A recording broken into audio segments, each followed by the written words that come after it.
are watching खबर face to face. दर्शकों, स्वागत है आपका खबर फेस टू फेस में। मैं ज़ीशान आज़मी। आज की ताज़ा खबर देखने से पहले हमारे चैनल को सब्सक्राइब कीजिए और बेल आइकन दबाना ना भूलें ताकि आपको डेली अपडेट तुरंत मिल सके। आइए देखते हैं आज की ताज़ा खबर।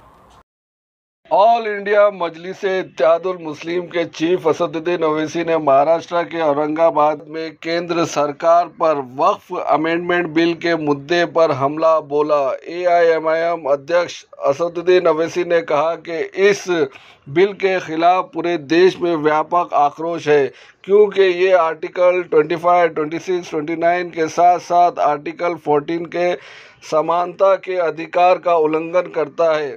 ये बिल केवल मुस्लिम वक्फ संपत्तियों को निशाना बनाता है, जबकि हिंदू गुरुद्वारा समितियों या ईसाइयों के लिए ऐसा कोई समान कानून नहीं है। इस बिल का उद्देश्य वक्फ संपत्तियों को कमज़ोर और नष्ट करना है, जो मुस्लिम समुदाय के पूर्वजों द्वारा चैरिटी, विधवाओं के सहारे, कुरानी शिक्षा और कब्रिस्तानों के लिए दान की गई निजी संपत्तियां है। ये मोदी सरकार की एक योजना का हिस्सा है। आइए सुनते हैं क्या कहा एआईएमआईएम के चीफ असदुद्दीन ओवैसी ने। पूरे देश में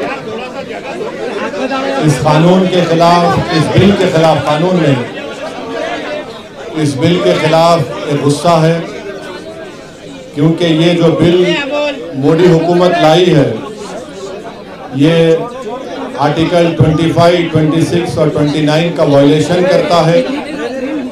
राइट टू इक्वालिटी आर्टिकल 14 का वायलेशन करता है और ये बिल लाया गया है, इसका मकसद एक ही है कि मुसलमानों से उनकी वक्फ की प्रॉपर्टीज़ को छीन लिया जाए। और इस तरह का कोई बिल हिंदू एंडोमेंट के बारे में या गुरुद्वारा प्रबंधक कमेटी के बारे में या फिर ईसाइयों के बारे में नहीं लाया जाता, सिर्फ मुसलमानों के लाकर। इसका मकसद एक ही है कि भारत के मुसलमानों की जो वक्फ की प्रॉपर्टीज़ है, जिसको सरकारी प्रॉपर्टी नहीं है, गवर्नमेंट प्रॉपर्टी नहीं है, वो एक प्राइवेट प्रॉपर्टी है, जिसको मुस्लिम समाज के हमारे बुजुर्गों ने अल्लाह के नाम पर इसको वक्फ किया है, चैरिटी के लिए, विडोज के लिए, कुरान की तालीम के लिए, कब्रस्तानों को दिया।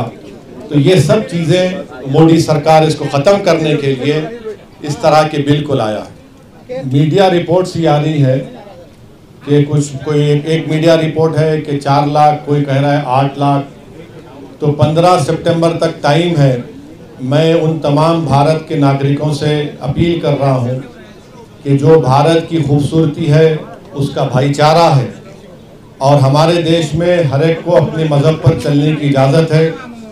ये बिल इन तमाम चीज़ों को ख़त्म करना चाहता है। तो जो all India Muslim personal law board ने भी जो QR कोड के ज़रिए आपसे अपील की है कि आप इंग्लिश और हिंदी में इस बिल के खिलाफ ये जो वक्फ का NRC साबित होगा, आप अपना रिटर्न रिप्रेजेंटेशन भिजाए कमेटी को, सरकार को भिजाए कमेटी को। और महाराष्ट्र में ये कई जगह पर रिप्रेजेंटेशन दिए जा रहे हैं पर्सनल लॉ बोर्ड की लीडरशिप में। आज औरंगाबाद में पहली मीटिंग हुई है और देश भर में इस तरह के पब्लिक प्रोटेस्ट मीटिंग्स होंगे जिसका फैसला all India Muslim personal law board ने किया। इस कानून में ये बात आपको समझना है कि लिमिटेशन का जो कानून है आप वक्फ प्रॉपर्टी से निकाल दे रहे हैं। हिंदू एंडोमेंट में लिमिटेशन अप्लाई नहीं होता, वक्फ में क्यों अप्लाई हो रहा है? हिंदू एंडोमेंट बोर्ड में और NGT हो या रेलवेज क्लेमेंट ट्रिब्यूनल, ऐसे 14 ट्रिब्यूनल्स है जहां पर उनके फैसले को फाइनल माना जाता है। और बीजेपी झूठ बोल रही है कि ट्रिब्यूनल के डिसीजन के बाद कोर्ट्स को नहीं जा सकते। आप रिवीजन पिटीशन डालते हाई कोर्ट में और फिर सुप्रीम कोर्ट जा सकते हैं। इस कानून में आप वक्फ बाय यूजर खत्म करना चाह रहे हैं, मगर सेक्शन 123 ऑफ प्रॉपर्टी एक्ट में आप ट्रांसफर ऑफ प्रॉपर्टी और अलाउज कर रहे, वक्फ बाय यूजर क्यों निकालना चाह रहे? क्योंकि मोदी ये बोल रहे हैं कि 200 साल पुराने कागज लेकर आओ, और कागज नहीं निकलेगा तो वो उस प्रॉपर्टीज को कब्जा करना चाहते हैं।